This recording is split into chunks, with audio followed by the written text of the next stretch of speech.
Welcome back to one of my favorite sports podcasts, Frizz and the Grizz, with your host Trudeau and my guy, Keith Frizzy Frizz.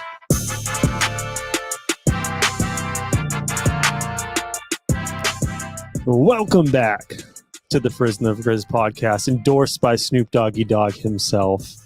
It's your boy Trudeau. Thank you for joining us live March 12th or next day on podcast, wherever you get your podcasts. Remember, guys, help your boys out.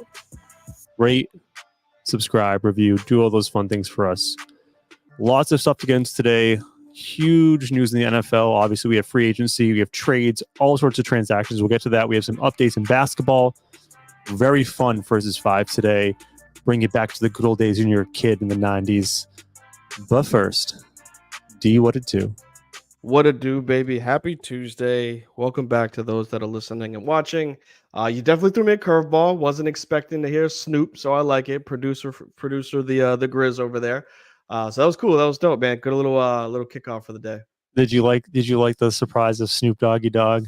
It caught me off. It's like I'll be playing like Call of Duty and like somebody has like the Snoop Dogg skin and like you can hear their voice and like what the hell? Like it's a video game. You don't expect it. Same thing here where I'm just expecting the normal. Yeah, let's get it ready. You know, this is the Grizz podcast and it's Snoop. So yeah, you caught me off guard.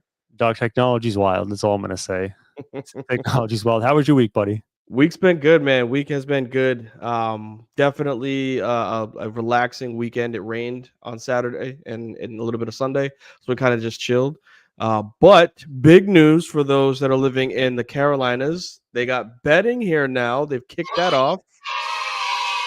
Yeah, so legal sportsbook betting is here. I've seen so many commercials like in the last week, like on stuff that I wouldn't expect to see. Like I will watch like Hulu and like it'll be a commercial for it.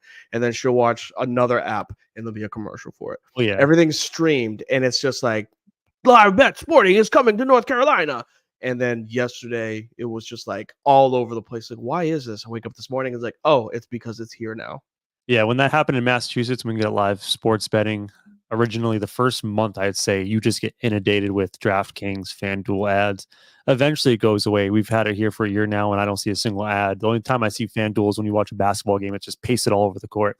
But I'm sure you'll have fun with it, and now you can stop bitching at me for wasting all our money as a show. You can start wasting the money yourself. I've already put it in on notice that there will be a little bit of bread here, a little bit of bread there. Not too much. I ain't gonna go too crazy, but I'll throw some bets in, especially when it gets to football season. For sure. And we're going to get into football in a little bit. I have a new segment. I don't want to make it a segment. It's just a new intro thing. So we're going to do our little what up, how you doing? And then we have our quick hit segment. And it's basically kind of a recap from the week because a lot happens. It's a weekly show.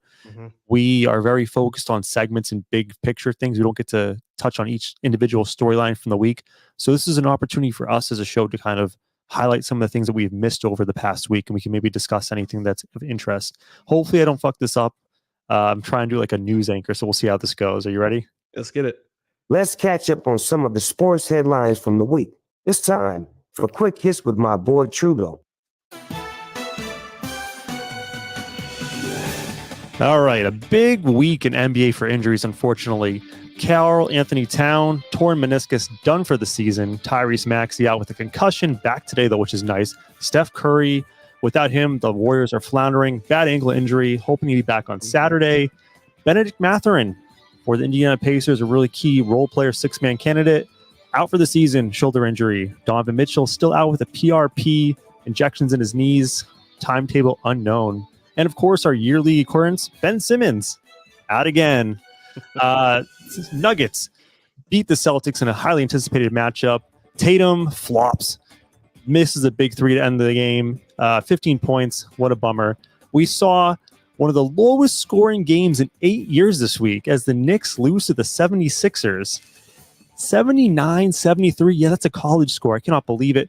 Luka Doncic going bananas, sets the records for consecutive 30-point triple-doubles with 6 in a row. He notched a 7th triple-double last night.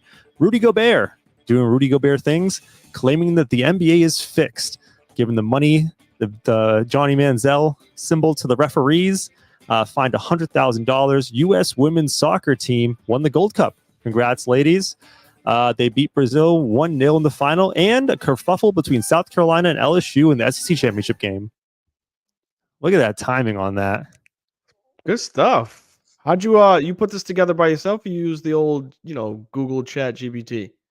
I just have notes on my thing, and I just kind of went through it. I didn't like it.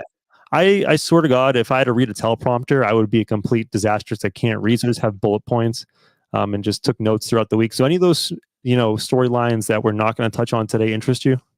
I mean, I think you hit on a lot of good points. Out of those that were in there, I think it would be good to talk about, the little kerfluffle like you were mentioning between LSU and South Carolina, just because those are two, like I would say, dominant teams in women's college basketball. Did you see it actually happen, or did you watch any of the recaps for it? I watched the recap. I will say this: I'm cool with being physical in basketball, men's or women's game. You cross the line when you pull the hair. That's like I was trying to think of an analogy this morning for the hair pull for a man, because like obviously most men, you have longer hair, but I don't. Like the hair pull's not a thing for men. For me, for a man, the hair pull would be like equivalent of if a man threw a drink at me.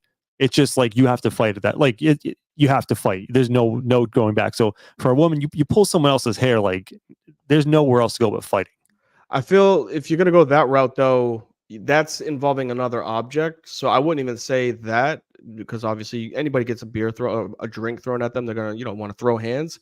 I would say it's more equivalent for an actual male when somebody mushes you in the face, like just That's a good one. like not because you're not punching them, right? Like that's straight physicalness. But like when somebody like you're in somebody's face and they just mush you out the way, like stiff arm, I feel like that's equivalent to when a female grabs another female's hair. Yeah, no, That's just automatically going to cause like a fight. You got to swing. Yeah.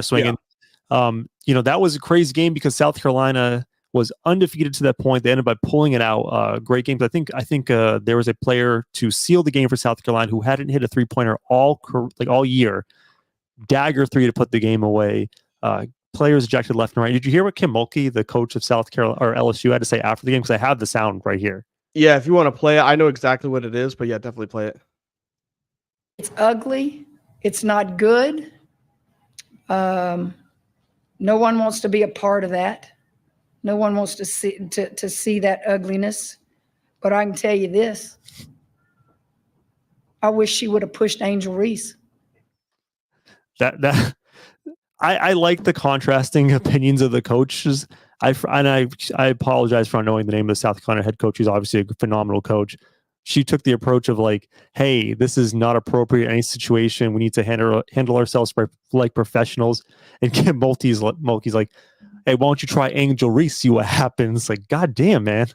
I like, to a point, I get what she's saying, but just read the room, right? And Dawn Staley is the head coach for South Carolina. Thank you.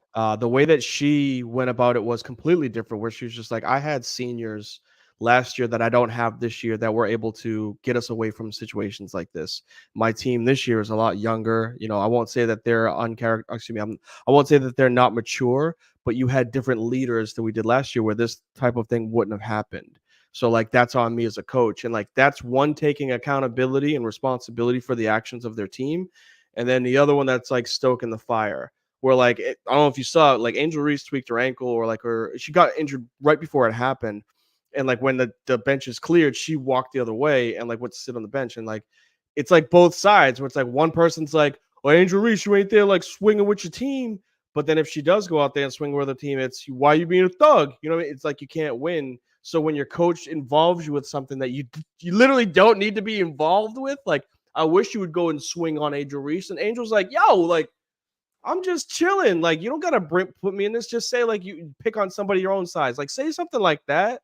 But when you bring up a player, I'm just like she was like, what are we doing here? Like, I got a bigger name. I'm trying to get my name into a positive light. And now you're putting me into this situation about fighting. I do have a clarification. So we thought originally that all the girls ejected from the game would be suspended for the first half. They're not. They changed that. Yeah. They changed that on the fly. And you want to know why? Because of money. 100%. Because if that happens in any college sport, even when we were playing, if you got ejected in the second half, you were suspended for the first half of the next game.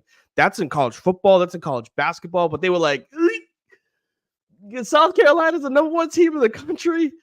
We're just going to suspend the girl that threw the punch, but not the people that jumped off the bench, because that is not a rule. That's not a thing. It is like an automatic suspension for anybody that leaves the bench. Well, speaking of money, I did want to talk about my interesting point from the quick hits from the weekend is the Rudy Gobert thing, because he flashed the money sign to Scott Foster, who is infamously, I don't want linked in a way to the Tim Donaghy thing. He was never found guilty of anything, but they had a tight relationship at that time. And I just wanted to bring up that, first of all, do we all remember that Rudy Gobert was the dumbass who coughed all over the mics and got the NBA shut down? We remember that, right? So that was actually relatively recently. What's that? It's a 4-year anniversary recently. Yeah, I was gonna say, I think it just happened 4 years ago when he shut down the league. So my biggest problem is there's always people out there who just thinks everything's fixed and rigged, and especially the age of, you now have FanDuel and DraftKings in North Carolina. So there are plenty of people losing their money right now in North Carolina. They're going to say this is rigged, that is rigged, blah, blah, blah, blah, blah. And we're really going to make Rudy Gobert the champion of this issue. Like, everyone who thinks Rudy Gobert is a fucking dumbass is now like, no, Rudy's right on this one. Yeah, Rudy's got it right. There is zero incentive for the league to be fixing games, because if it was ever the case and that was found out, you would lose every franchise's values multiple billions of dollars. That money's going down the tubes because people will not watch it. Yeah, people don't think about that stuff. They'd rather say, oh, it's fixed so that this team can win and this player can score, but not think about the billions of dollars that are involved with, if that ever leaked out, that it was like an actual like fixing of games.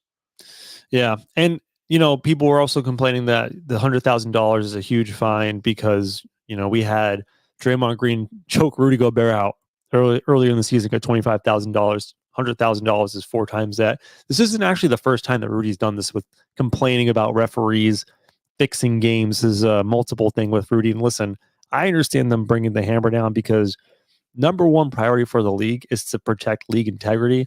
And if you have a player like Rudy who thinks COVID's fake, spreading this nonsense about games being fixed, it's a bad look on the league. They cannot have that. Absolutely. Rudy Gobert just doing Rudy Gobert things. Gotta love it. So that was a fun little recap. I like the whole idea of recapping the week. But let's get into the meat of the show. We're going to talk a little bit of NFL player movement. That includes trades and free agent signings from the past week.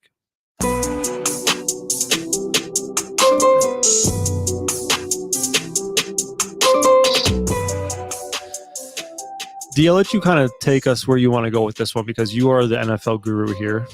Sure. We'll start with the sexy picks because this is essentially a quarterback-driven league, and I'll start with your team down in Tampa. Big move for the Tampa Bay Buccaneers. We'll go over the quarterbacks first. Baker Mayfield signing for 3 years, $100 million, I believe.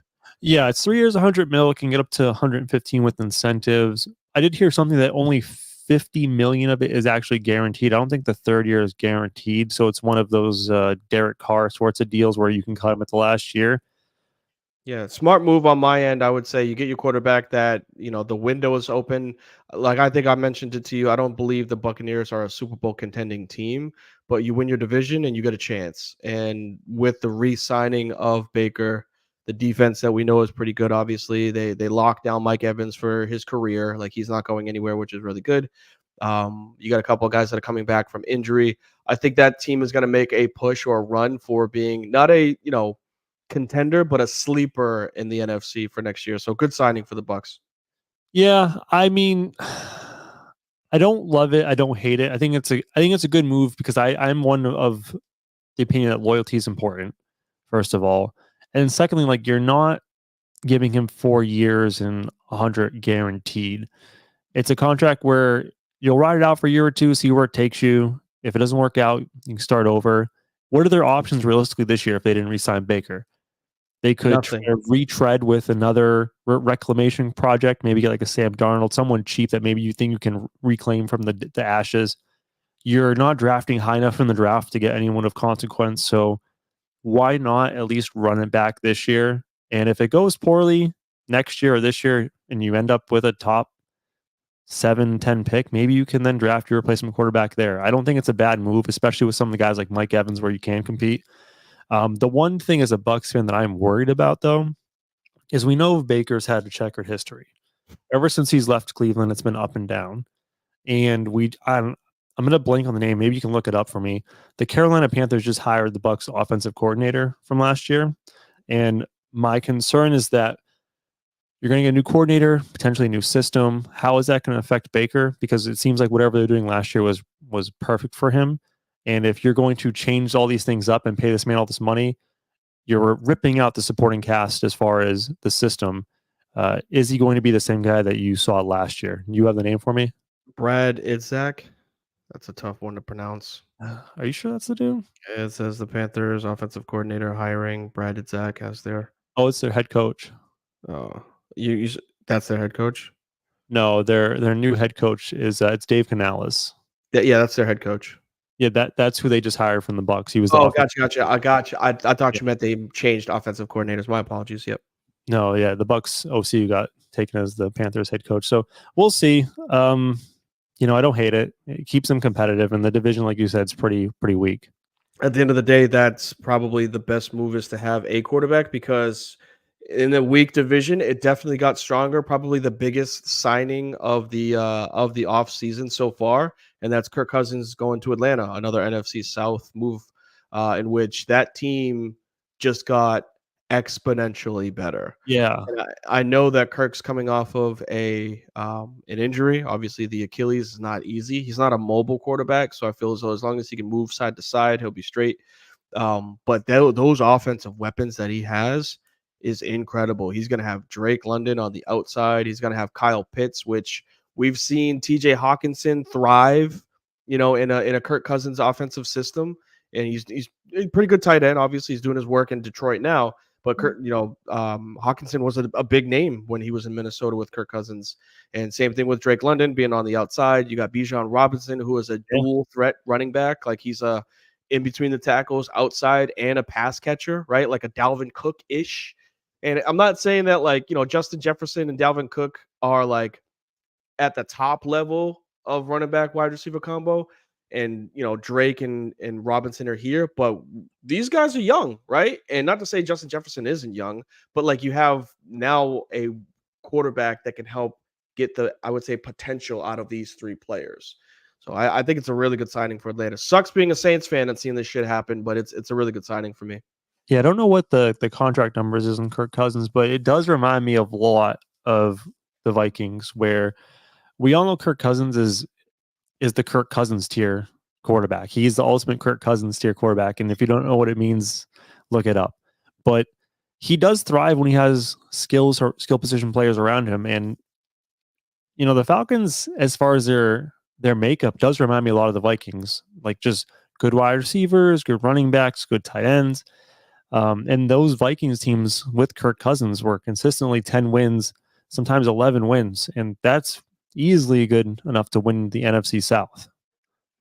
Yeah, with the unfortunately bottom feeders such as the Carolina Panthers, who really can't, get away from themselves. Although they just traded for a wide receiver, I believe. But still, that they're in a spot where I won't say it's win now, but they can take the division out as though we were just talking about the Bucks going hand in hand. I feel as though the edge goes to the Bucks because of experience, but the talent of Atlanta.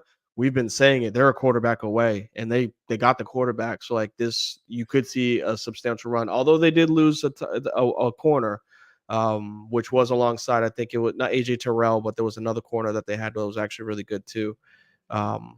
They just lost Jeff Okudah, in which that makes the defense a little bit worse, but they have a really good offense. But with the Falcons, right now, we are saying they can compete for this division. But does this move really do anything for them in the big picture of things? Like, are they actually seriously a contender in any fashion? Not Super Bowl contender because we know, like you were just saying, we know Kirk Cousins' ceiling. Kirk Cousins is incredible in the regular season. He will get you 10, 12 wins. He'll throw for 3,500, maybe 4,000, 35 touchdowns, 10, 15 picks, right? He's going to take care of the ball. He's going to get numbers. It's when he gets to the postseason. And you really can't judge anything until it gets to the playoffs for Kirk Cousins. So you're not going to know if this is a good move literally for another 8 months. Did you say the numbers? 4 years, 180? No, I didn't, but you just did.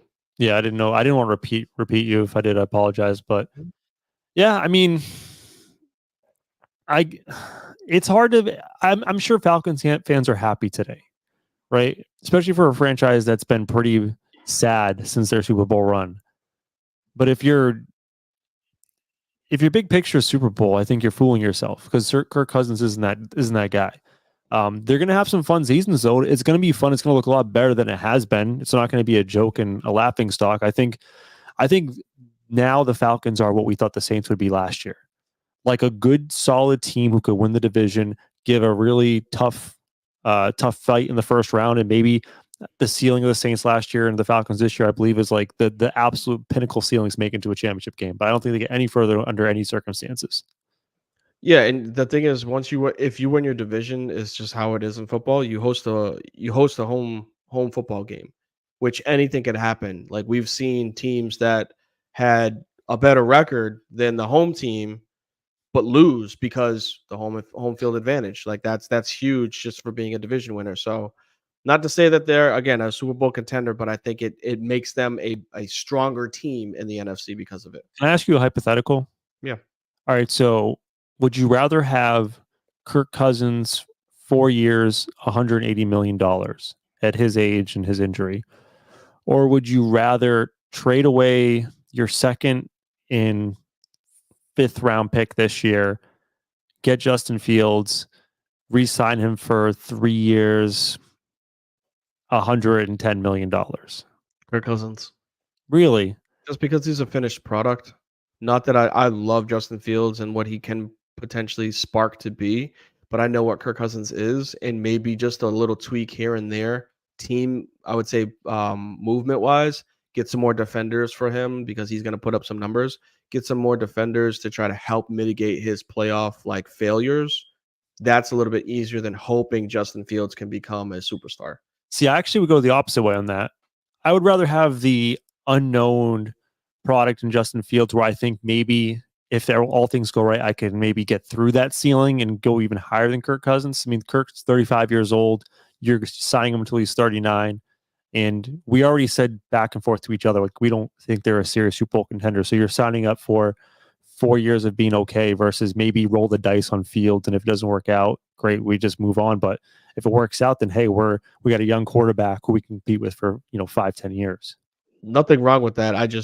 I would look at the draft capital for it, 2 and a 5. That's a lot to give up for Justin Fields. Where I mean, if you give up maybe a 2, sure, maybe a 3 and a 6, but a second and a 5th rounder, like those are still second round is a starter essentially. 5th rounder is your sub linebacker, slot wide receiver, and like those are key positions that you do need deep into a draft. Well, talking about compensation and picks and all that stuff and giving things up.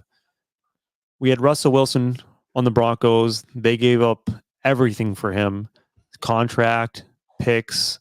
He's now a Steeler, and they were getting him for basically nothing. I think his contract, it says like a little over $300,000, and then the rest of the money is going to be coming from the Broncos. I think it's a phenomenal move by the Steelers. It can't get any worse than it was last year. I know Russell Wilson's pretty cooked. Like, it's not the let Russ cook, it's Russ is cooked at this point. But he's a mature quarterback who became the ultimate game manager last year. He didn't make a lot of mistakes. He had a good touchdown interception ratio. Wasn't a phenomenal player, right? He's not going to be a game breaker for you, but he can manage the hell of an offense. And with the Steelers defense and what they want to do on the ground, I think it's a perfect fit. And again, like at that price tag, that's the best value you're going to get at the quarterback position. Price and name. They got both of them. They got them for the cheap, and they got a name that's going to have to go up against Lamar Jackson and Joe Burrow. Like that, you are not going to win the division or even compete for the division rolling out Kenny Pickett and Mitchell Trubisky. It's just not going to happen, right? So, and like you said, yes, Russ might be over the hill, but they may not need for him to throw for 5,050 touchdowns like he's in Seattle. But they will need for him to convert third downs, something Kenny Pickett couldn't do. They will need for them to score touchdowns versus kick field goals, something Mitchell Trubisky couldn't do, right? You turn the ball over. So it's those games where we know Pittsburgh's always going to roll out an incredible defense. They just always do. They find ways of finding just defensive dogs. And then they get athletic players on the offense outside of Najee Harris, who actually had a good year last year. I think a lot of people shit on him because he's slow, but like he still finished the season. I'll get the exact stats. But I'm pretty sure he finished the season like over 1,000 yards rushing and double-digit touch. Yeah, 1,000 yards rushing and 8 touchdowns. That's not bad. It's not great, right? He's not phenomenal top 10 running back, but like that's still serviceable for how bad the Steelers' offense was. You insert a Russell Wilson who doesn't turn the ball over, no matter what part of the career he's in. He takes care of the ball. He might not take the risks that he used to. Let the ball fly when he had, Lockett in his heyday, or a few other wide receivers I can't name that are retired now. But like he could get the ball to his receivers without turning it over, and that's huge for Steelers football. You know, Doug Baldwin, that was the name. Sorry. Baldwin, dare I say, is it possible in your wildest imagination that this Steelers team can look something like the Broncos team that had Peyton Manning with a busted ass neck, who was awful, absolutely awful, that won a Super Bowl? Because that was a situation where they had a phenomenal defense. And we know Mike Tomlin can make magic happen.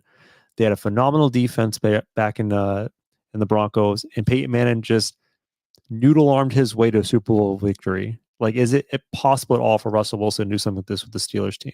I can't argue against it. I don't think he's as cooked as Peyton Manning was that part of his career. That neck injury was no joke for him. And they even put in Brock Osweiler in the middle of that season. Yes. He came in and he came in and helped them out.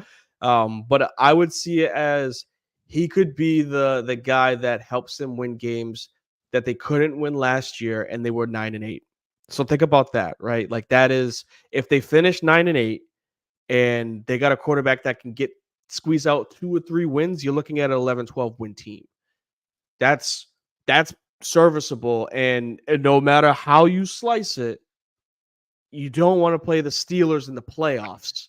That is a team that, like, we joke around with the Jimmy Butler and the Heat for the NBA, the old school Ravens, Joe Flacco Ravens in the early and late 2000s. Good shit. You don't want to play the Steelers in the playoffs. Nobody wants to go to Heinz Field in January. It sucks. And I will say this, and again, I'm not hyping up that Russell Wilson's going to be great by any stretch of the imagination. When the Steelers, I don't know, was it like 4 or 5 years ago, Ben Roethlisberger led Steelers. They were the 1 seed.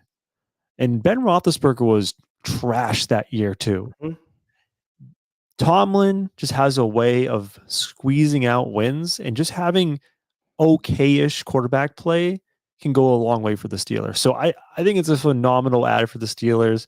Sucks to be a Broncos fan today because I don't know what your future looks like. You don't have a quarterback prospect. You still owe picks, and that cap hit is brutal. The only other quarterback thing I'm interested in, and it's not so much like it's an interesting signing, I think it brings up an interesting conversation, is the New England Patriots today signing Jacoby Brissett, 1 year, $8 million. And you and me were talking pre-show, and I know we have a lot of Patriots fans that listen and watch the show. With the Patriots, do we feel like the Brissett signing makes it more or less likely that they'll draft a quarterback at number 3? I am 100% like on this side of the fence when I say this. I don't think it did either.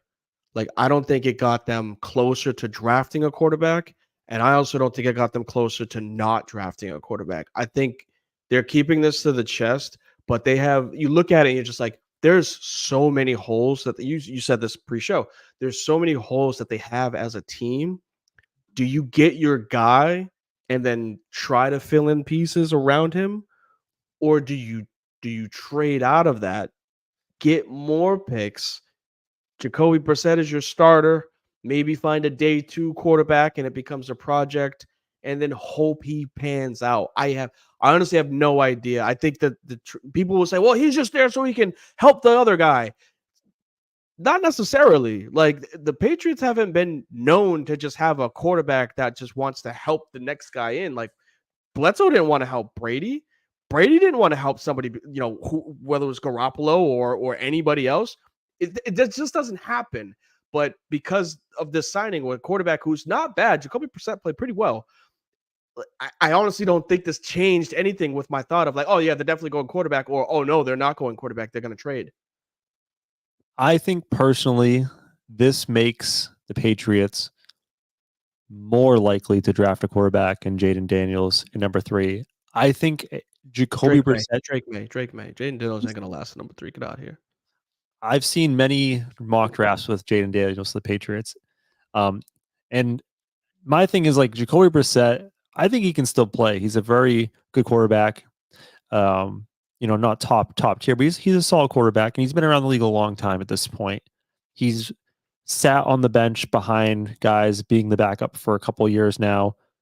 To me, Brissett is the perfect mentor type guy where you get a young quarterback in, have Brissett in the room with him. Maybe you start Brissett for the first 3 or 4 games, ease the young guy into the game, and there's an understanding when Brissett comes like, hey, we want you to start the season as our starter, but we're going to draft a guy. I want you to have him prepared for week 5. Like, you are the uncle now in the room, and you're going to have to be the mentor type guy. I think it makes it more likely.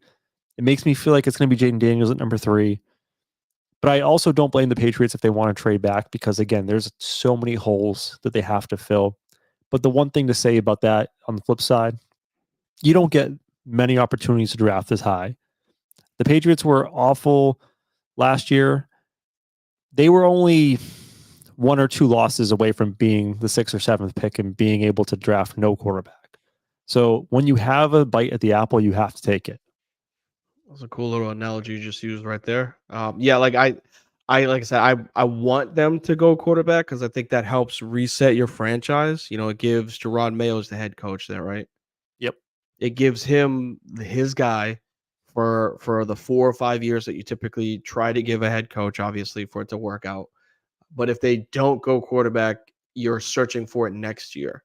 And there's just, from what I'm seeing, maybe Shedeur Sanders, but like there's really no bigger names like there were this year for quarterbacks that are coming out. You have some tail end quarterbacks that are decent, but like not showstoppers, and we're not going to be able to project that until the college football season starts. Yeah. And also, I don't know. I was trying to get the banner up. I was going to transition to they've had failures at quarterback before with Mac Jones. Just want to say good luck in Jacksonville, Mac Jones. I'm sure there's many sad Patriots fans out there today who saw a Pro Bowler Mac Jones go away, and their previous dreams of him being their franchise quarterback for many years is gone. Yeah, I mean, I don't want to gloat and say I told you so, but I'm gonna take this fucking time to say I fucking told you so. Like, for anybody that thought Mac was the guy, like I'm not gonna say like I wish I could throw egg at your face or tomatoes at you like you're on stage at a comedy club, but like the writing was there just from what he was doing at Bama to be like, oh, he's like the worst out of these quarterbacks that just keep coming out from Alabama. He just happened to have an incredible team around him. He had a great good. I won't even say great. He had a good first season, the year that he made the fucking Pro Bowl, and I can't believe that you still talk about that. And then he regressed literally every single year after. And I know the Patriots don't do a really good job of like finding drafted talent. This is one that is going to sit on Robert Kraft for a very long time, that you missed on this quarterback, and now with the number 3 pick in this draft, you have to hit.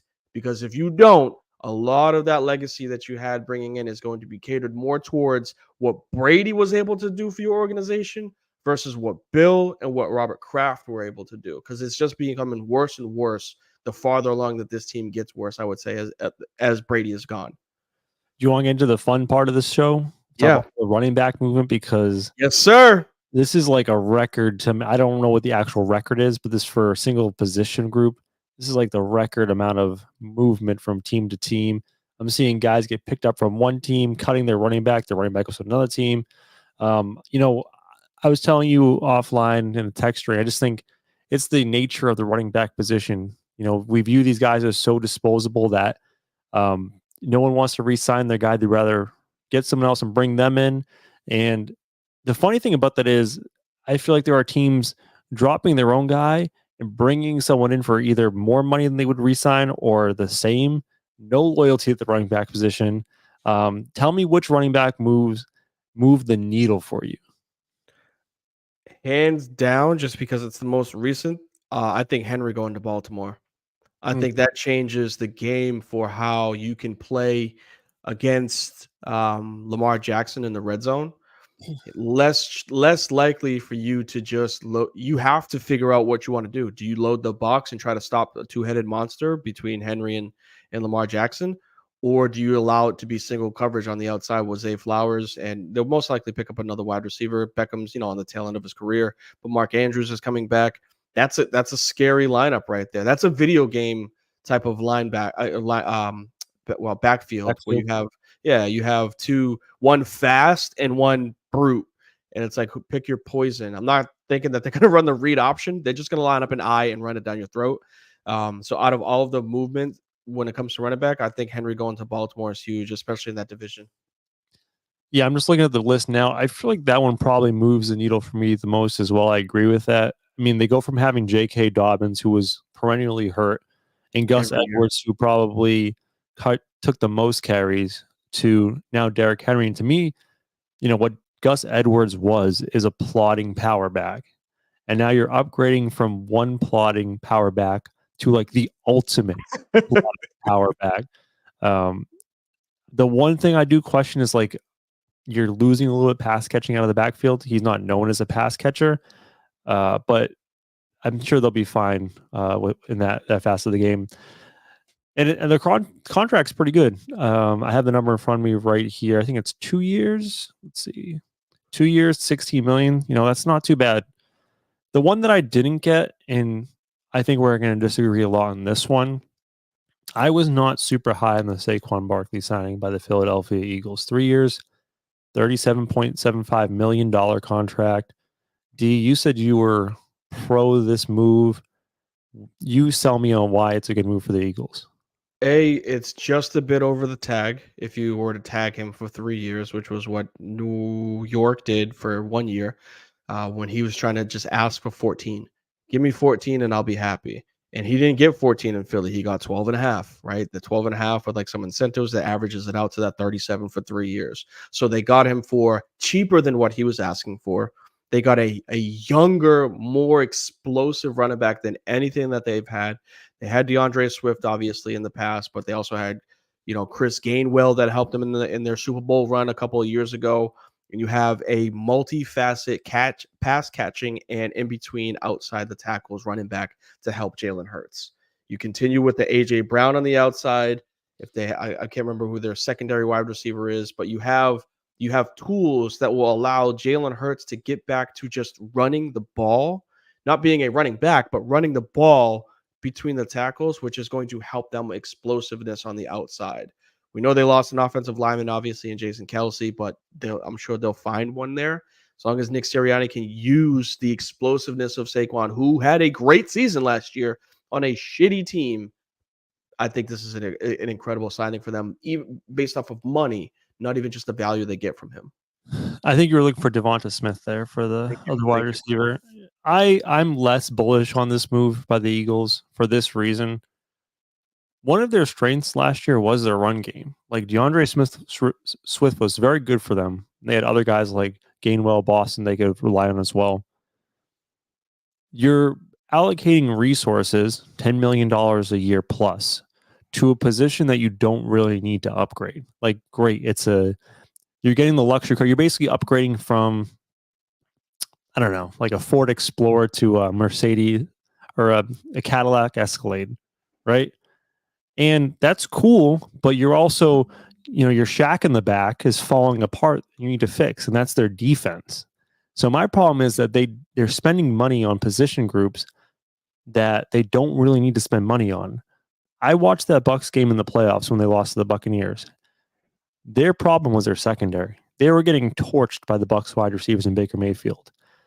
I would rather see them spend the money on improving that defense, which is what let them down the back half of the season, versus buying luxury items like Saquon Barkley at, what is it, like 12 point something million a year? Mhm. That's my issue. Like, do I think it's fun? It'll make the offense very exciting. Yes. Like, I'm not saying that it's not going to improve the offense, but my counterpoint is that you're spending resources in a position that you don't need to at this point. I get what you're saying, but there's not I won't say shutdown corner. You're not going to find a shutdown corner on the free agency market like that, but you're not going to find a headliner that you need to help out on the secondary part of things. What you do need to do is you need to try to mold your existing secondary to be better and hope that they can expand, I would say, like their abilities. But Jeff Okuda, I mentioned that earlier in the show. He was a defensive back that was on the free agency list. He's not somebody that's going to change the team, right? And that was probably one of the better headlined defensive backs that were out there. I know that there was a few others that moved that were like slot corners. Those aren't guys that are going to help you. So like if you're saying that you need to improve the defense, you weren't going to do it in free agency. Maybe you find a corner in the first or second round because they're going to be drafting a little bit later with them being a division winner last year. Excuse me, with them being a playoff contender. You find a younger, I would say, a younger, cheaper option versus spending on a third tier corner. Well, I'm not even saying just necessarily get a cornerback. Go out and get yourself an okay cornerback. Maybe spend the money on defensive line, right? So your pass rush is more effective, and you don't have to have your cornerbacks on the island longer. That's all I'm saying. Just spend the money on the defensive side because that's where they really got torched in the second half of the season. I understand that. The thing is, we say this when it comes to trades, you need two to tango. You need there to be positions out there. Wilkinson was one of the only headliner name lineman. No, sorry, that's an offensive lineman too. Yeah, he was moved.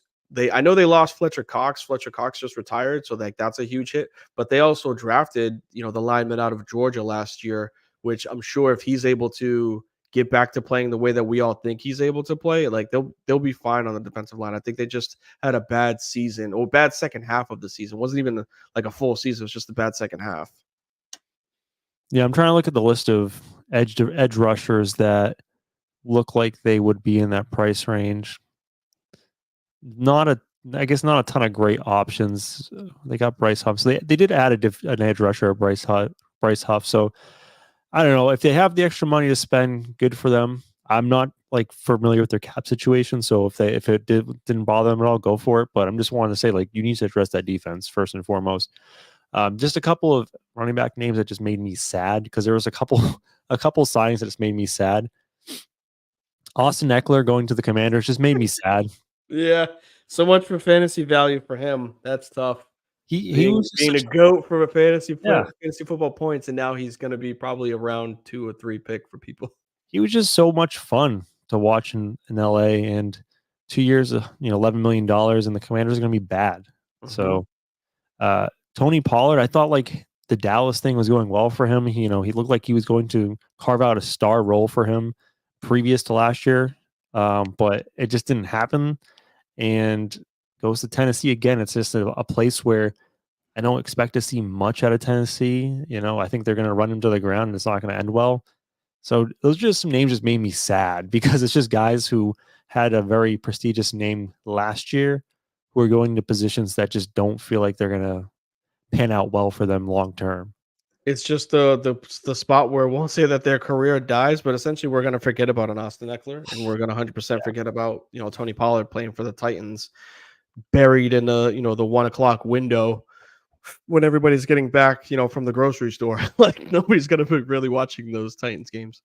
Yeah, the Eckler thing kind of gets me confused too, because I still thought of him as a productive, good running back.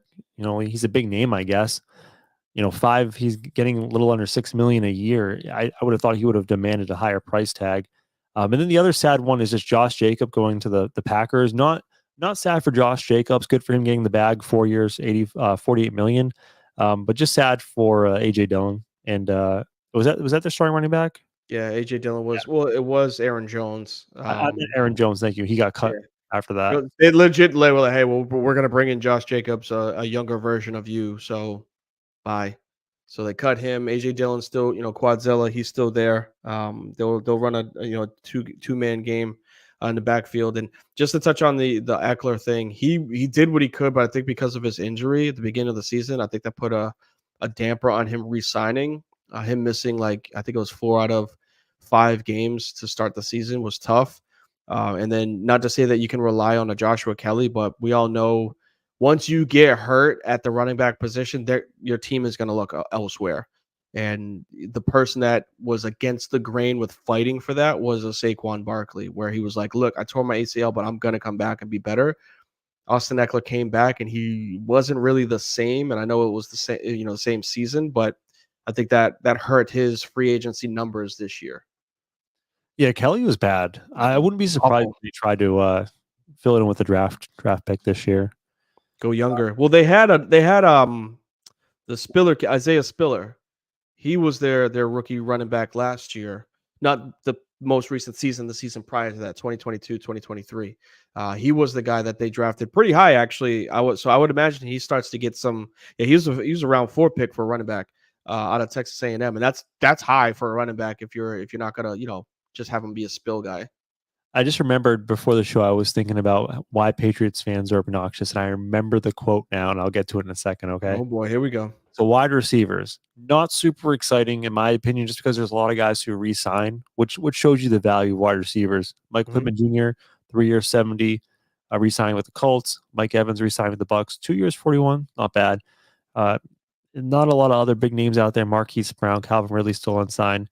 The one big story from the wide receiver week is T. Higgins, and this brings me back to my comment a second ago. Patriots fans in a group chat, I'd be okay trading for T. Higgins for like a second and a fifth. Do you think we could do that? Get the fuck out of here. T. Higgins, are you serious? That is incredible.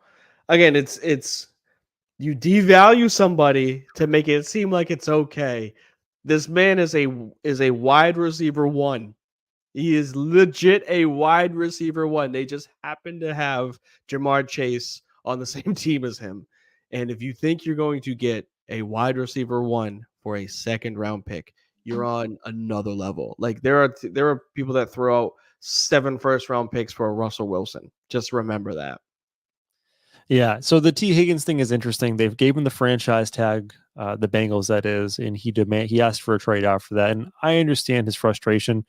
He's been awesome for them. He's obviously anywhere else, he's a wide receiver 1, except for with the Bengals, because opposite of him is probably him and Justin Jefferson, one or two best wide receivers in the league.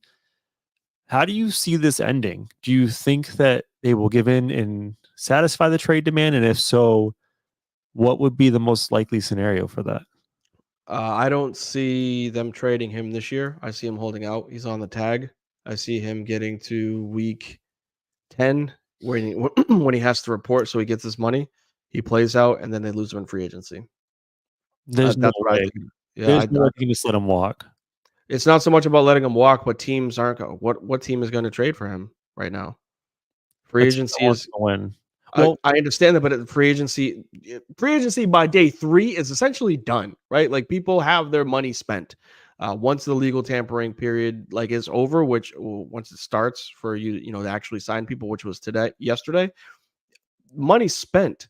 And I know the cap for the NFL is fake. Like you can find ways to finagle money and whatnot, but you're not just signing him. He's on the tag, meaning you have to give up draft compensation to get him, and then you have to extend him. So you're not just paying for it this season. You're trading the Bengals a draft pick, which is I think a first round compensation pick anyway. So there goes your guys. Trades your rumors right there. He's on the tag, which means you have to give up a first rounder for him, and then you have to extend him. What team can do that right now? If they could, I'm pretty sure they would have. I don't know the cap ramifications of every team. I would just ask you this: do you know when? And the answer is probably no. I'm trying to look it up now on the fly, and I'm having no luck. AJ Brown. This reminds me of the AJ Brown situation where AJ Brown was traded to the Eagles. He got a first round pick, number 18, and it was probably a 4th round pick 101. That's probably a likely comp for the T. Higgins situation. Yep.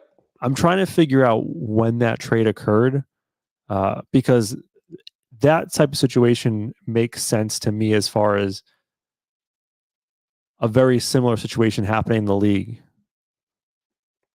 I could have sworn AJ Brown got traded in the middle of the season. No, I think he was before the season. Okay. I'm seeing April 28th, 2022 is the ESPN story. So he got traded in April. So you saying that you don't see this happening because free agency has already occurred. We've seen before a star player get traded in AJ Brown, after the draft, after free agency, and re-signing for 4 years, $100 million. I could see a similar situation with T. Higgins, and it's not impossible. Are you sure he got traded in the offseason? Because I'm showing October, which is middle of the season. Man, I don't know. It's hard to do this all on the fly. I'm gonna be honest. No, with you're you. good. You're good. You're good. I think that's the reason why it like moved the needle as much as it did because I think it happened mid-season where similar situation. He's on the tag. They can't come to an agreement, and they just get rid of him mid-season, which is fine. But like, there's draft compensation that's involved with that. I just think if you're the Bengals, it's You gotta bring him back. You gotta find a way to bring him back. Well, I was gonna say I don't know if you can make that happen just because the financials. Joe Burrow, I think he just resigned. His contract's bananas, and you're going to have to give Jamar Chase the biggest wide receiver contract of all time. That's just facts, man. Whatever the number is, whatever the biggest contract is today or the day he wants to resign, he's going to say, add more to it, baby. That's the starting point of negotiations. That's where we're starting. I don't know how you pay those three guys and fill out a roster. And we've talked last week about the NFL report cards. We know the cheapest organization in football is the Cincinnati Bengals. They don't like to spend money. I don't know if there's like luxury tax in NFL football. I'm not that versed in the NFL salary cap. But if there is luxury tax and you have to pay more for increasing salary, goddamn well the Bengals aren't going to pay it. So I don't think it's a situation where they feel like they can actually pay the man, even though he's probably worth it. Yeah, that's the tough part. I don't think that it's going to change like their offense incredible, like substantially. We'll say that. You still have Jamar, you still have decent, running back play. I know they got rid of Mixon, but like they'll still fill in where they need to. And who's the other receiver? That's Tyler Boyd. Tyler Boyd's still there. Who's a decent too. Actually. Okay. Well, I think you still have the connection between Joe and Jamar, which helps no matter who you have as a secondary wide receiver, where you could go out there. Maybe they go out there and they fill in a spot. And there's a deep wide receiver class. So, like, who's to say they don't go out there and find a Keon Coleman, who is very similar to a T. Higgins, 6'4", 210, right? They don't take a flyer on him late in the draft. And they're like, well, it's your game now. If you want to sign with us, here's the number. And now you got three wide receivers that are deadly or deuces, right? So I can see them going that route, going wide receiver first round this draft. I could also see the Patriots offering them a ham sandwich and a 6th round pick and them taking it. It's a box of cookies. We want Higgins. Oh, man. I don't know what other position interests you. Just tight end, everyone resigns. So there's really nothing exciting there. No, I think we hit on all of them, honestly. QB, wide receiver, and running back. It's not really all that sexy to talk about offensive and defensive linemen. Big signing, obviously, that we know was Chris Jones. We didn't really get to talk about that one. Yeah. 5 years, $158 million. Get that bag, sir. Yeah, definitely got the money. Not only the money, I think this is incredible. We're seeing they're not just a dynasty, but we're seeing them flirt with becoming better, dare I say, than the New England Patriots. The reason being is Mahomes at this point of his career is better than what Tom Brady was at his point of his career back then. They won 3 Super Bowls, the first 3 Super Bowls based off of defense, controlling the game, and the run game. They're going out there, the Chiefs are going out there and they're winning games, Super Bowls, because of Patrick Mahomes. And getting a Chris Jones, he's just extending the window to wreak havoc in the playoffs for quarterbacks that he goes against.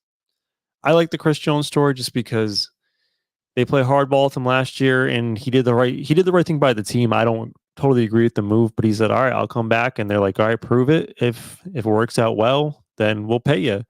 He came back, was phenomenal, was one of the biggest reasons besides Patrick Mahomes that they won the Super Bowl, and they followed through with the word, man. That's a nice contract. I don't know what the guarantees on those are, but hopefully he got that thing guaranteed. The only other thing I wanted to mention that I thought was interesting is you mentioned Christian Wilkins. He was a very, very good player for the Dolphins, defensive tackle. Dolphins got gutted free agency. You can talk about that in a second, but I like the signing for the Raiders. They gave him 4 years, $110 million. I just like what the Raiders are doing as far as their defensive line is concerned.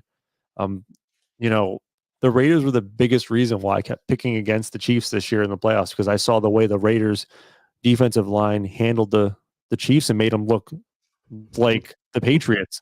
No.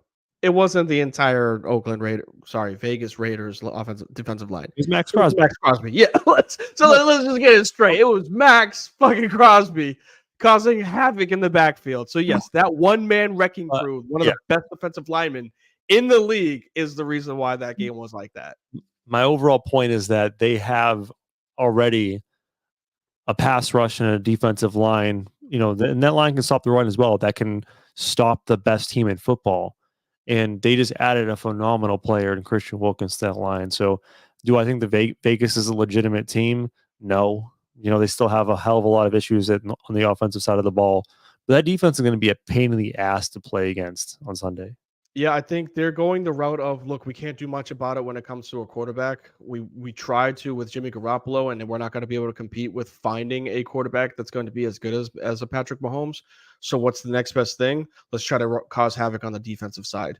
And I'm not saying that that's a bad thing. We all know Antonio Pierce is a defensive player, right? He's a defensive-minded head coach because he plays defense. Did I say that right? No, I'm usually bad with names. So when I said Antonio Pierce, I was like, I thought he was the head coach, and your face made me feel like I said the wrong name. Oh, no, I'm sorry. For those listening on podcast, he mentioned the name. I was making a weird face, and I was just thinking, who the fuck is the Vegas Raiders quarterback? And it was Aiden O'Connell. And I'm like, what are they doing? And my only thought is then my thought was, light bulb went off. What if they're sneaky a Justin Fields team? Ooh. I mean, they do got, really good wide receiver. And they discovered the running back, though, so we'll see about that. And they're obviously willing to spend money because they spent $25 million a year on a defensive tackle. So, why not? What? They're not in a position to draft a quarterback. Hey, man, if you got a way to put some money on where Justin Fields lands on DraftKings. You definitely can on DraftKings. Holy crap. I think I could see Justin Fields wearing the silver and black. And we know about, Al Davis, RIP, but his son, it's all not only speed, but just win, baby, win. It don't matter how you do it, just as long as it looks flashy. Holy crap. I think we might have just unveiled a sleeper for out of nowhere, just like we all thought Peyton was going to San Francisco, right? Right? No. We all thought Brady was going to San Francisco. He's going there. He's going to the Bucs? You sound the alarm? I don't think I had the alarm. You got shaving cream in your hand? No, I was just saying this thought was brought to you by Grand Marnier. I could only see the cap. I thought you had shaving cream. No, yeah, I'm going to shave live on the podcast. Yeah, no, that's why I just got super distracted by that thought in my own head during the show, and I had to share it with you. So it was a good one, though. Wow, I actually really, really like that thought. Justin Fields to the Raiders. Let's make it happen. Let's talk to Al, or what's his son, Mark Davis? Mark, yep. Definitely can't talk to Al, unfortunately. The first thing I'll tell Mark Davis is to trade for Justin Fields. The second thing I'll tell Mark Davis is to get a goddamn regular haircut, please. Cut his hair, baby. Cut his hair. Just cut, baby. Just cut. I have nothing else on the NFL stuff. Are you good on this topic?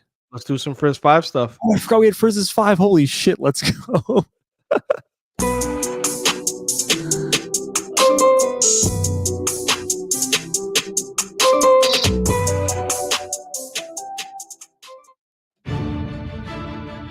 Prepare yourselves for the greatest and most unique segment in podcast history. Let's rank some stuff with D. It's time for Frizz's 5. Woo! Back at it again. Back like we never left. We back up in this bitch like an unborn baby. What's good? Wow. Another Frizz's 5. I'm going to be honest. I inspired this one. I sent this to Dean. He's like, yep, let's go. So I don't know if you want to do your 5 first or my 5. It's up to you. I mean, you came up with it. We can save the clap and the cheers for another day. For me, I want to see your 5, and then Okay. I'll rebuttal with mine. So our top 5 list. This is going on the X too, by the way. I want to see who's got put the votes to for those that are listening. Jump on Twitter/X. All right. Because we're gonna put both lists online and see who's got the better one. Okay. So the list today that we're comparing it's a tough one to kind of articulate, but it's top 5 drinks as a kid during summer that when you were running outside, getting hot and sweaty, playing some basketball in the yard, whatever, when you need a drink, you're grabbing this drink ASAP. It's refreshing as hell. I like the applause. I'm going to be honest with you. I had a really strong 4.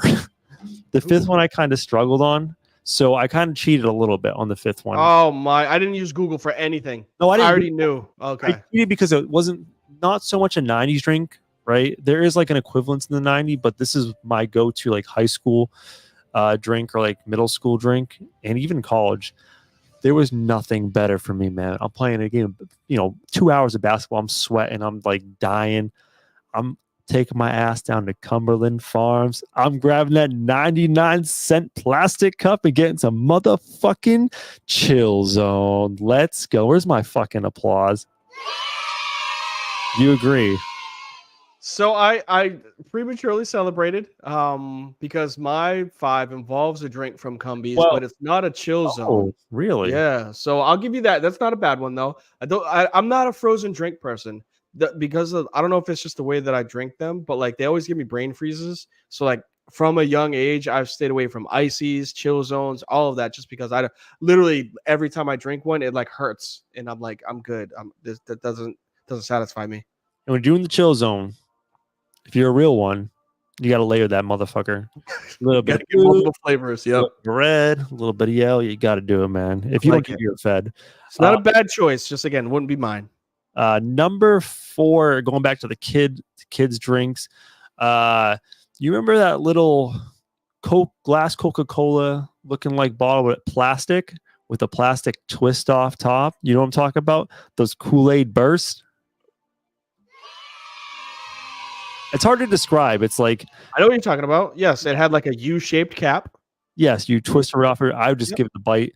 Number 4, I didn't feel the best about that one. I like my number 3 through 1 the best. Number 3, childhood favorite, lunchbox. Going to camp after game of tag, whatever outside. Grab the pouch, rip the straw off the back, punch that sucker through. Capri Sun, baby.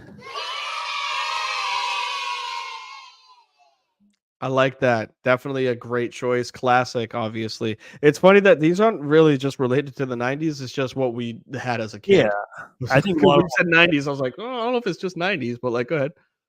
Are we overlapping anywhere on this list so far? I'm not going to tell you mine. Right. I'm not going to at all tell you mine. My last 2 I love. Okay. This was my go-to fruit juice drink when I was a kid growing up from the age of 5 to 34 now. Grab them. Gotta grab them. Don't like the red ones. Give me that blue. Give me that orange. Give me that purple. That little barrel looking bottle with the metal top. And you just give it a little bite in the top. Pop it open. Got yourself a little hug. Little hug. The barrel drinks. Number 2. The barrel drinks. Good. Yes. Great choice. Great choice with that one. I hope that's on your list. I am very proud of my number 1. I'm sure I'm going to get a lot of hate from you, from the fans, from everyone. But you know what? It's not your goddamn list. It's my top 5 list. So number 1. The number 1 most refreshing drink after running around outside as a kid, even as a goddamn adult, the most refreshing drink in the world when you're thirsty. Grab that motherfucking hose. You turn that goddamn faucet. It's the most refreshing cold water you'll ever have in your goddamn life. Wow. Good job. Good choice. I won't even say classic, just the right choice is Right choice. having, the water hose water there. Not a bad list. I like it. I don't understand. Like, I will go to my kitchen, like I'll fill up my bottle with ice, water. I'll let the ice sit there for 5-10 minutes. It is not as cold and refreshing as that water straight from the hose. You know what the best part of the hose is? It's not just the drinking the water of the hose. It's the, and that's, if you're listening on podcast, I just lifted the hose up and just give myself a little splash in the face to cool down. It's the best. Yeah, absolutely. So, I mean, not a bad list. I think your order was all over the place with it, which is perfectly fine.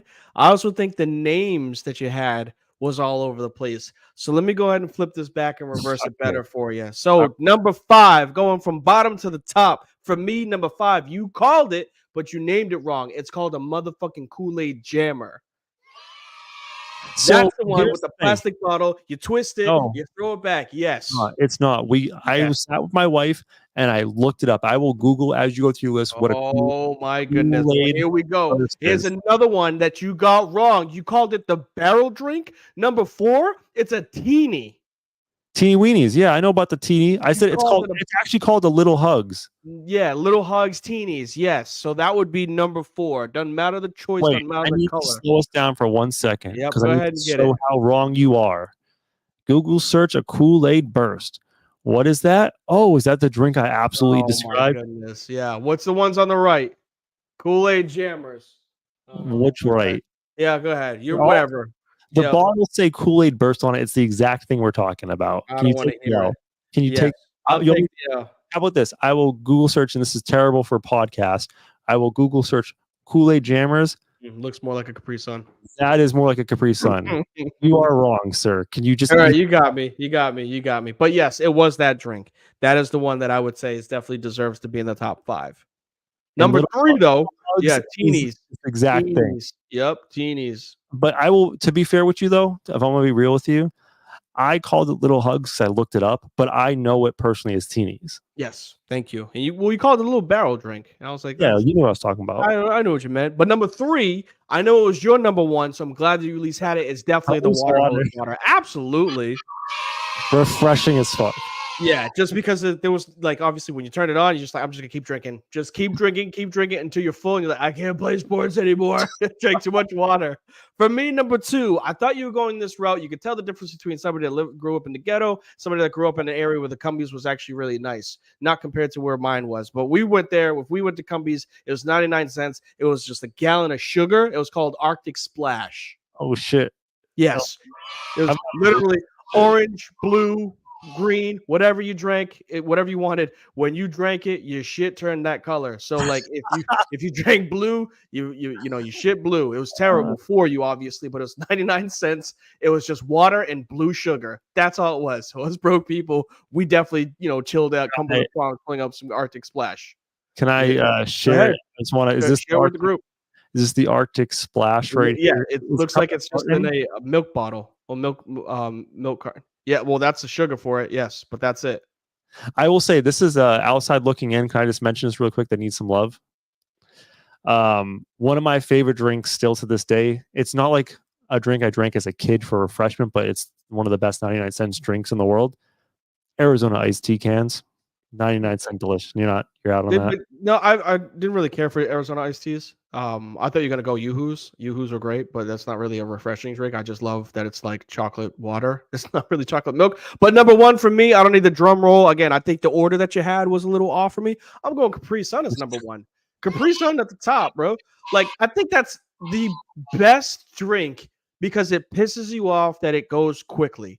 Like you tear off the plastic, you rip the straw out, puncture that sucker, and you're like, let me get a sip of this. And then like after like 5 seconds, you're like, crap, it's all gone. So I gotta get another one.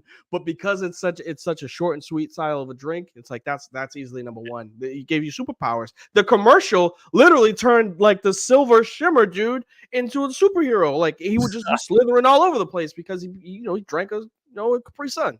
And you always, when you do the Capri Sun, when you have to suck it bone dry, like you can see the outline of the straw perfectly because you're like, God damn, I need more. I need more.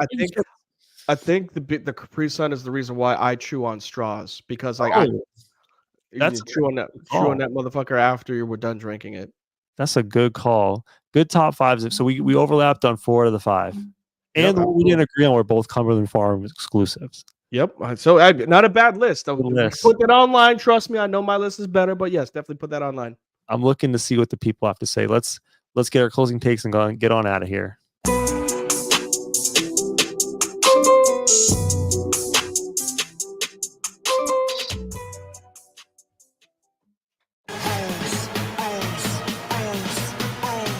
The show is coming to an end. But first, it's time to get to anything we've missed. It's closing time. 1 segment, 2 takes. Go. Closing takes. It's our opportunity to kind of cover anything in the sports or pop culture world that we haven't got a chance to, cover during our hour-long podcast so far. I got 2 stories. The reason why I have 2 is because I had one for the beginning of the show and I completely forgot about it. I blame the Grand Marnier. The first one, it's not a happy story. You know how I roll. Here's a story from Kansas City, Missouri, Fox 4. The medical director at Grossman Burn Center at Research Medical Center says 70% of the patients referred for frostbite injuries suffered during the bitter cold in January are now being advised to schedule amputations. 70% of the people with frostbite amputation. Here's the kicker. The majority of them are Chiefs fans who attended the team's frigid playoff game. So you have a bunch of people who went to that Chiefs-Dolphins game where the wind chill was negative 26, and 70% of the people who had frostbite from that game lost your leg, lost your hand, lost your fingers, whatever. Guys, it ain't that cool to have your big old belly out to get on the TV. Bundle the fuck up. What are y'all doing? Yeah, I read about that. And also heard about it on the tube where that's tough, right? Like that's they won. It would have been worse if the Chiefs lost, but at least they got the dub. But no, I'm not going out there. That's a game where, I know I might have paid for my season tickets, but I'm gonna go ahead and watch this one on TV. I'm not going to show up negative 30-degree weather. And as you just said, especially those people that are on the lower level because they want to get the fans on TV out there with like no shirts and whatnot. Like that's not cool. That's actually stupid. But, to each their own. And they'll be remembered, when somebody says, how'd you lose a finger? It's like, I went to the Chiefs game. I'm like, oh, did you like get it caught on something? No, it was just cold out. It's just cold out. I went to one game that was extremely cold once. I went to the Patriots versus Broncos game when Tim Tebow was in the playoffs versus the Patriots. I went to that game. I think it was 5 degrees at kickoff with a wind chill of like negative 10. And I shit you not, we brought a 30 rack of beer. Couldn't drink them. They all froze. That's how fucking cold it was. I would not want to be out there at negative 26. My second story, I'll be really quick. I thought this was the funniest story of the week. I'm going to Italia, Serie A football. Lecce, they fired their manager, Roberto De Aversa, after he headbutted an opposing player at the end of their loss to Hellas Verona. My man got pissed off and headbutted the shit out of an opposing player and got fired. Well, how did you get fired? How you going to get fired on your day off? Yeah, was that Zinedine Zidane who did that in the World Cup or something like that? And cost France a championship to Italy. Good callback, D. What a call. Yeah, I remember that was when I actually was deeply invested in soccer or football because of FIFA. Like I played FIFA religiously back in college, and I would know a lot of names. So it was a lot easier for me to follow, the World Cup. Be like, oh, let's watch this. I was a big England guy. So, I know a couple of people that were France, a couple of people that were Italy. So that name sticks out wholeheartedly because of what he did, where he legit was, he just turned and just legit wound up. How you wind up a headbutt, I have no idea. But he wound up and pow, got the dude right in his chest. A little bit of a flop, but still, I was going to say. You still can't headbutt somebody in the middle of a game, no matter what sport it is. You can't even do that in UFC. You can't just throw a headbutt at somebody in a sport that involves fighting. The crazy thing about that game is they lost Zidane. He got a red card, so I think France had to play a man down. And that game still went to PKs. Like France played with a man down and held off Italy the whole time to get to PKs. Crazy. I love the World Cup. I love the craziness of international soccer. D, what do you got for me? So I got one that, we've been talking up this boy for a while. You said that he's the face of the league and he's, potentially going to be the best player in the history of basketball, blah, blah, blah, blah, blah. Victor Wembanyama. I'm not even going to give him a shout. What I am going to give a shout, who I'm going to give a shout to is Trace motherfucking Jackson. So if you haven't heard, hater, the 12th man on the Golden State Warriors, it's not about hate. I'm not hating on Wemby for this. What I am going to say, he's the first person that I can remember, I haven't seen anything else, that tested Wemby, went up and succeeded. John Morant tried, somebody else tried, but Chase Jackson, if you guys didn't see it, Golden State, I don't think he's a rookie, but Golden State guard, went up and just absolutely yammed on Victor Wembanyama. End of the game, fourth quarter, there's less than 2 minutes left, so it was literally rollout time.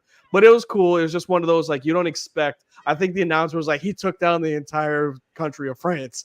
Just like an unbelievable call. But it was just a cool moment. If you guys get a chance to see, I'm not shitting on Wembanyama. I think he's absolutely incredible. But it was one of those things where damn, if of all people, we got all these dunkers in the league, Zion, we got Ja when he's healthy, and Trace Jackson is the first, Trace Jackson Davis is the first one to dunk on Wemby. Come on, man. That couldn't have been a higher profile name so that loop is on, ESPN every single day.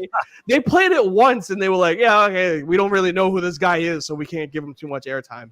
Your grievance is that it's not a bigger player, so we can hate on Wemby more. I see. It's not even hate. I just think it would be great because somebody did it. That motherfucker's good on defense. Let him get dunked on. Yao Ming was great on defense, but he got dunked on by everybody because he tried to block everybody. And I'll take somebody that is trying to block someone versus giving them an open dunk. And Yao's slow as shit. He ain't catching up on nothing. Also true. All right, good show, D. I thought we were very, very informative, fun, good time. We just uncovered the Justin Fields destination as well, which is really cool. So get us out of here, D. I'll try to, man. I definitely will hit up DraftKings and FanDuel, which is now legal in North Carolina for those that are listening to us here live. But while you're listening to us and watching us, please make sure you hit us up on all of our socials. If you can, hit us up on Facebook. You can find us on the X. One day you will find us on maybe Instagram or TikTok. But we do have a website, and it's at the bottom, frizzandthegrizz.com. As the Grizz says, when we're starting up the show, comment, subscribe. It definitely helps the stream get bigger and broader. We got some big shoulders. Would be cool if you guys made it even bigger. More importantly, when we're heading towards the summer, especially when it's starting to get nice out, daylight savings is a bitch. My kids wake up and it's dark. They go to bed and it's light out. Can't stand it. But more importantly, like I always like to say, take care of y'all mentals. Please make sure y'all take care of y'all physicals. Take care of y'all chicken. Take care of y'all children. And we'll catch y'all on the rebound. Peace.